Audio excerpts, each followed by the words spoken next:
Practical question देख लेते ताकि हम लोग को आइडिया पड़ जाए। The business of H U F is transacted from Australia and all the policy decision are taken there. The business of H U F is transacted from Australia and all the policy decision taken there, यानी इसमें बता दिया है कि H U F का business Australia में setup है और उसके सभी पॉलिसी डिसीजन मतलब जो इंपॉर्टेंट डिसीजन है वो सब बाहर से लिए जा रहे हैं। Mister E the karta of H U who was born in Kolkata visit India during previous year 2019-20 after 15 years. Mister E जो कर्ता है एच यू एफ का वो कोलकाता में बॉर्न हुआ और वो इंडिया प्रीवियस ईयर 1920 में आया 15 साल के बाद, मतलब 15 साल तक ऑस्ट्रेलिया में रहा उसके बाद आया, फर्स्ट टाइम इंडिया 15 साल के बाद आया। He comes to India on 1 April 2019 and lived for Australia on 1 December 2019।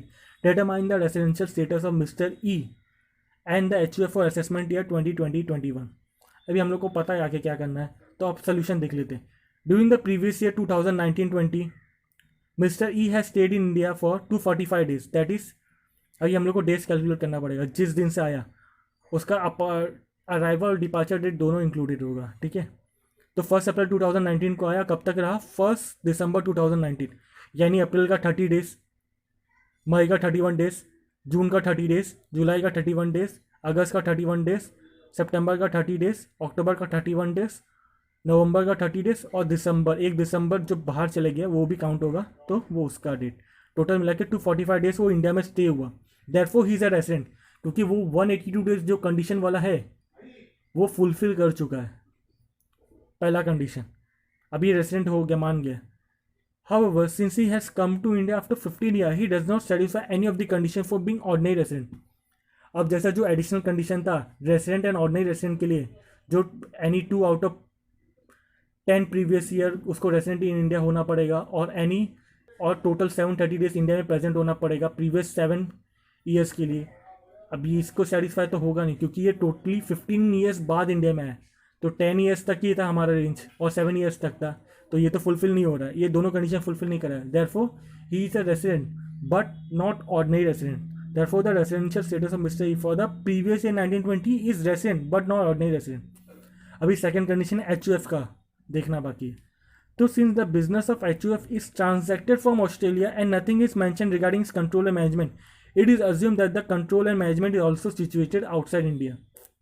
Since policy decision are taken there, वही क्वेश्चन में लिखा है कि पॉलिसी डिसीजन वहीं से लेते और उसका ये नहीं पता कि बिजनेस और मैनेजमेंट डिसीजन इंडिया से लेते जाते हैं कि नहीं, लेकिन पॉलिसी डिसीजन भी वही हो गया कि जो बिजनेस के स्ट्रेटेजिक डिसीजन में आता है। तो इसलिए हम मानते हैं कि therefore H U F is non resident for the previous year 1920, क्योंकि उसका बिजनेस का जो कंट्रोल है वो टोटली आउटसाइड इंडिया है। अगर पार्शली भी इंडिया में होता तो रेसिडेंट हो जाता। अभी नेक्स्ट क्वेश्चन पर आते हैं।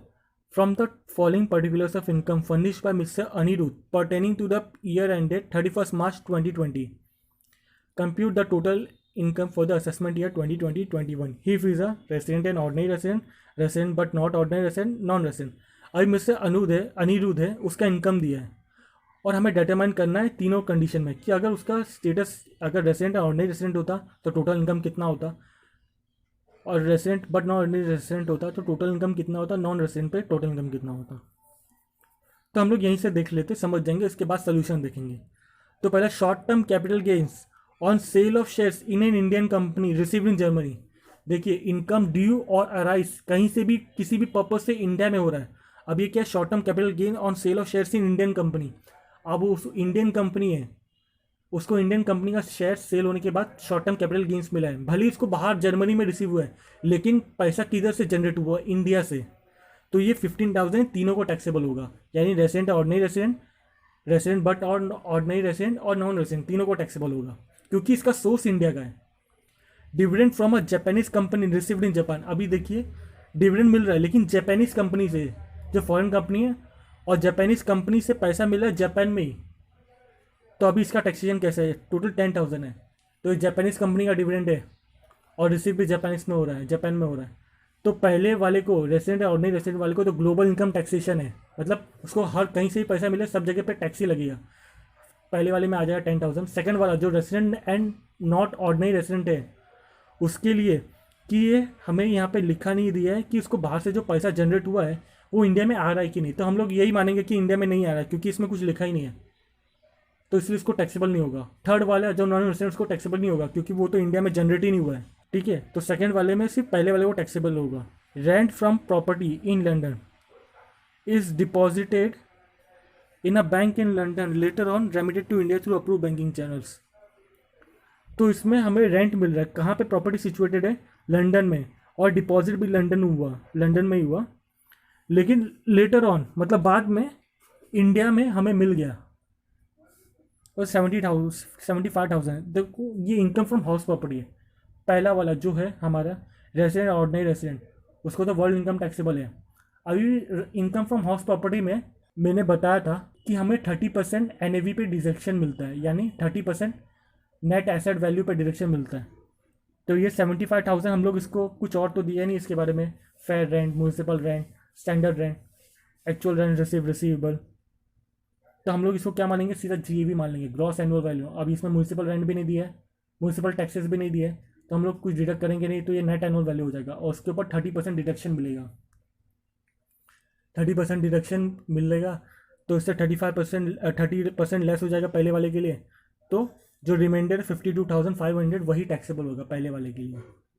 ये मैंने इनकम फ्रॉम हाउस प्रॉपर्टी में सीखा है, जिसका लिंक मैंने वीडियो के डिस्क्रिप्शन में डाल दिया है। वहाँ पे मैंने A to Z income from house property के बारे में सिखाया है। From lecture 1 to lecture 15 total videos uploaded है, आप देख सकते हो उसमें। तो अभी resident but not ordinary resident के लिए क्या होगा और नॉन रेसिडेंट के लिए क्या होगा, तो पहले बात कर लेते हैं resident but not ordinary resident के लिए। तो उसको रेंट प्रॉपर्टी की सिचुएटेड है बाहर यानी लंदन में, और उसको पैसा भी लंदन में मिला है, लेकिन अप्रूव बैंकिंग चैनल से इंडिया में आ गया है। देखिए जब जहाँ पे वर्ड आता है अप्रूव बैंकिंग चैनल्स, इसका मतलब है आपको बाहर, आपको मतलब लीगली परमिशन मिल गया इंडिया में पैसा लाने का, और उसके ऊपर टैक्स आपको बाहर भी लग चुका है। तो रेसिडेंट एंड नॉन रेसिडेंट और नॉन रेसिडेंट को टैक्सेबल नहीं होता, क्योंकि अप्रूव बैंकिंग चैनल से अगर पैसा आ रहा है इंडिया में, मतलब वो लीगल पैसा आ रहा है, वो गवर्नमेंट को रिकॉग्नाइज है कि वहाँ से इनकम सोर्स आए, तो गवर्नमेंट वहाँ पर भी टैक्स डिडक्ट करती है। अब आप बोलोगे कि पहले वाले के लिए भी गवर्नमेंट टैक्स डिडक्ट करती है, कि हाँ उसके लिए भी करती है, और इसको रिफंड भी मिल जाता है इंडियन गवर्नमेंट से। ये डबल टैक्सेशन में आता है, इंटरनेशनल टैक्सेशन उसमें आता है। डबल टैक्सेशन एक चैप्टर है, उसमें हमें बताया जाता है कि जब दोनों देशों में टैक्स लगता है तो कैसे सेट ऑफ किया जाता है, ये वहाँ पे पता चलता है, जो आपके सिलेबस में कवर नहीं है, तो हम यहाँ पे कवर नहीं करेंगे। यहाँ पे देखेंगे कि resident ordinary resident global income taxable है, वो सीधा आ जाएगा। अभी उसको प्रॉपर्टी में ऐसे आ रहा है, रेंट की प्रॉपर्टी में से रेंट मिल रहा है, तो उसको 30% NAV का डिडक्शन मिल जाएगा, 30% इसका निकल गया, 52,500 टैक्सेबल हो जाएगा।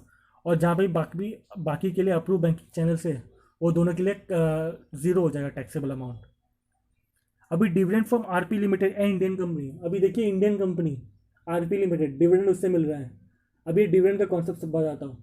डिविडेंड हमें टैक्सेबल नहीं होता है, डिविडेंड टैक्सेबल नहीं होता है क्योंकि कंपनी इसके ऊपर टैक्स भर देती है। जो कंपनी हमें डिविडेंड देती है, जैसे इस केस में RP लिमिटेड है, वो उस कंपनी ने हमें डिविडेंड दिया, हमें डिविडेंड रिसीव हुआ, लेकिन वो कंपनी पहले ही डिविडेंड पे कर देती है, डिविडेंड पर टैक्स पे कर देती है, इसीलिए हम लोग को एग्जेम्प्ट हो जाता है, मतलब वो इनकम पर टैक्स नहीं लगेगा और ये किसी को भी टैक्स नहीं लगेगा, क्योंकि वो सभी जो इंडियन कंपनी हमेशा उसको टैक्स देना पड़ता है। डिविडेंड अगर वो दे रही है सामने वाले को, चाहे वो कोई भी हो, तो उसको टैक्स निकाल के देना पड़ता है, ठीक है।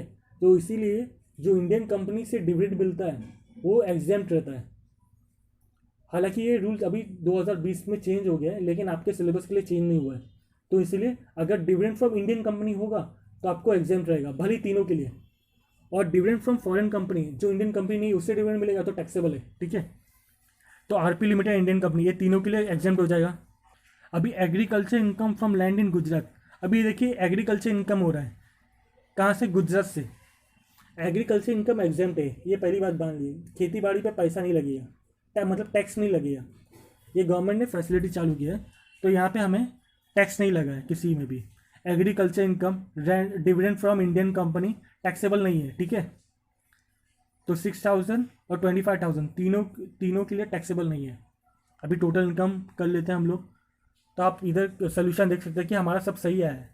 यहाँ पे टोटल इनकम रेसिडेंट और ऑर्डिनरी रेसिडेंट के लिए 77,500 है।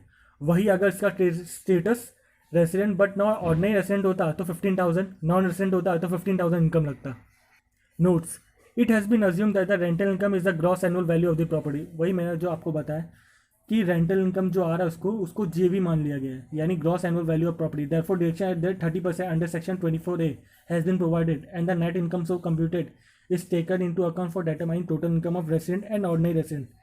तो रेंट रिसीव जिसको जेवी माना गया 75,000 less deduction under section 24A 30%, income from house property 52,500। इसका लिंक मैंने दिया है, उसका प्लेलिस्ट का लिंक दिया है, जहाँ से आपको पता चल जाएगा कि इनकम फ्रॉम हाउस प्रॉपर्टी कहाँ, हाउस प्रॉपर्टी में ये सब कंडीशंस है। तो आपको ये चैप्टर में कवर है आपके पोर्शन में, तो आप देख लीजिए। फिर income dividend receive from Indian company up to 10 lakh is exempt under section 10 subsection 34। देखिए Indian receive from Indian dividend receive बोला था कि एग्जाम्प्ट रहेगा, यहाँ पे 10 लाख तक एग्जाम्प्ट है। सेक्शन 10 सबसेक्शन 34 में 10 लाख तक एग्जाम्प्ट है, ठीक है। और एग्रीकल्चर इनकम भी एग्जाम्प्ट है 10 सबसेक्शन 1 में। तो यहीं पे हमारा चैप्टर ख़त्म होता है।